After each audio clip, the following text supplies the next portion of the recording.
اب آپ کو 8 ذوالحجہ کا انتظار کرنا ہے۔ جب 8 ذوالحجہ آ جائے، اچھا اب جیسے تمتع کرنے والے پوچھتے ہیں کہ 2 کو ہم فارغ ہو گئے، 8 تک کیا بیچ میں ہم طواف وغیرہ کر سکتے ہیں، عمرہ کر سکتے ہیں؟ تو بالکل آپ کر سکتے ہیں، کرنا چاہیں تو، اس میں اختلاف ہے لیکن کرنا چاہیں تو کر سکتے ہیں۔ 8 ذوالحجہ کو پھر آپ کو حج کا احرام پہننا ہے۔ جیسے میں نے پہلے گزارش کی، جو تمتع کرنے والے ہیں 8 ذوالحجہ کو حج کا احرام پہن کر آپ نیت کر کے یعنی حج کی، اور ایک نفلی طواف کر لیں، اور اس میں اتباع رمل وغیرہ اور سعی وغیرہ کر لیں، تو انشاءاللہ پھر آپ کو طواف زیارت کے بعد ان چیزوں کی ضرورت نہیں رہے گی، یا طواف الزیارہ میں ان چیزوں کی ضرورت نہیں رہے گی۔ یہ کرنے کے بعد اب 8 کو آپ کو جانا ہے مینا۔ فجر مکے میں پڑھیں، اور یہ احرام بھی آپ کو مکے میں پہننا، ہوٹل میں پہن لیں یا مسجد حرام میں جا کر پہن لیں، وہاں کے واش روم وغیرہ ہوتے ہیں۔ یہ نہیں کرنا آپ کو کہ مسجد عائشہ جا کے حج کا احرام پہن کے آ رہا ہے، نہیں، آپ مکے میں ہیں تو مکے میں بس نیت کریں گے۔ 8 ذوالحجہ کو آپ کو فجر مکے میں پڑھی اور ظہر آپ کو مینا میں پڑھنی ہے، اور 5 نمازیں اس دن مینا میں پڑھنا سنت کریمہ ہے، ظہر، عصر، مغرب، عشاء اور فجر۔ بعض اوقات جو معلمین ہوتے ہیں یہ جلدی مچا دیتے ہیں، فجر سے پہلے آپ کو اٹھا کے لے جائیں گے اور سنت ترک کر دیتے ہیں، تو اس میں آپ لڑائی جھگڑا نہ کریں، اگر بسیں روانہ ہو رہی ہیں تو بیٹھ جائیں آپ، اور بعض اوقات بسیں روانہ ہی نہیں ہوتی، آپ کو بٹھا پہلے دیتے ہیں، شور مچا مچا کے چلتی وہی ہیں طلوع آفتاب کے بعد، تو ایسا اگر ہے تو آپ فجر پڑھ کے ہی نکلیں۔ تو 5 نمازیں سنت ہیں۔ جب آپ نے 8 کو ظہر میں پہنچے، پھر اگلے دن کی فجر پڑھی تو 9 ذوالحجہ سٹارٹ ہو گئی۔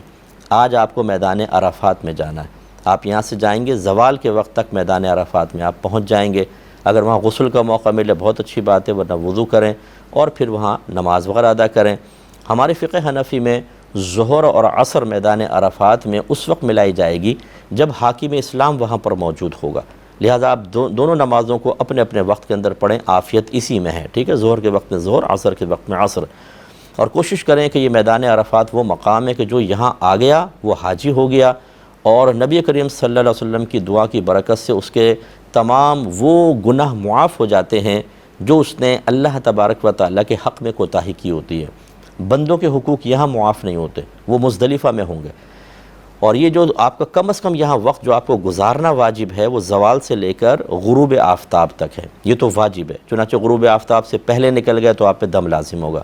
لیکن یاد رکھیں غروب آفتاب تک ہی اس کا وقت نہیں ہے،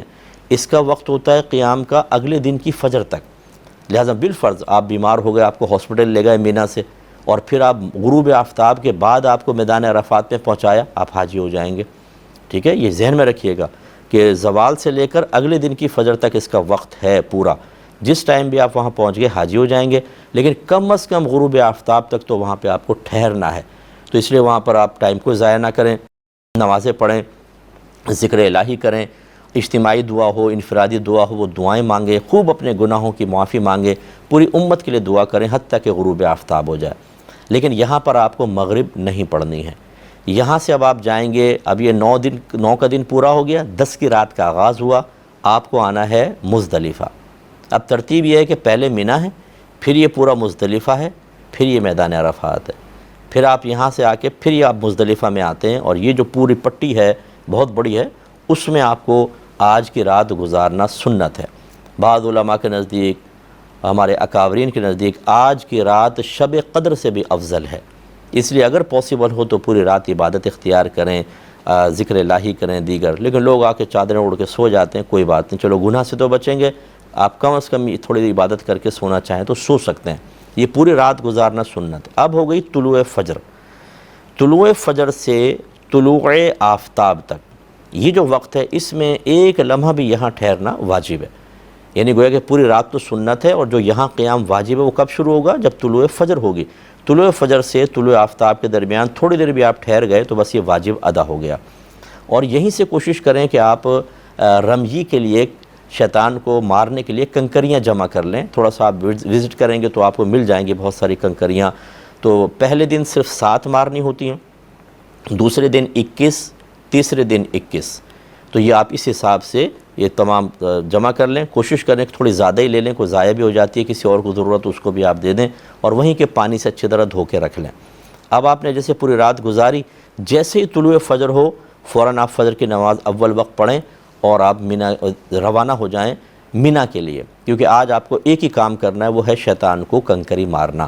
وہاں 3 شیطان، ایک بڑا شیطان کہلاتا ہے، ایک درمیانہ اور ایک چھوٹا۔ اب وہ شیطان کیا ہے، دیوار بنا دی ہے، بہت بڑی چوڑی سی دیوار، اور اس کے گرد ایک باؤنڈری وال ہے۔ آپ کو جب کنکری مارنی ہے بہتر ہے کہ دیوار کو لگے، ورنہ کم از کم باؤنڈری وال کے اندر گرے گی تو آپ کی کنکری کاؤنٹ ہو جائے گی۔ اب اگر 25 لاکھ حاجی ہیں تو ایک ہی شیطان کو کنکری مارنی ہے، رش کا عالم کیا ہوگا آپ اندازہ کریں۔ اس لیے اگر جیسے ہی آپ اول وقت فجر پڑھیں اور مینا کے لیے روانہ ہو جائیں۔ ہاں اگر کوئی بوڑھے لوگ ہیں، ویل چیئر کے اوپر ہیں، تو یاد رکھیں ان کے لیے جلدی نکل جانا جائز ہے۔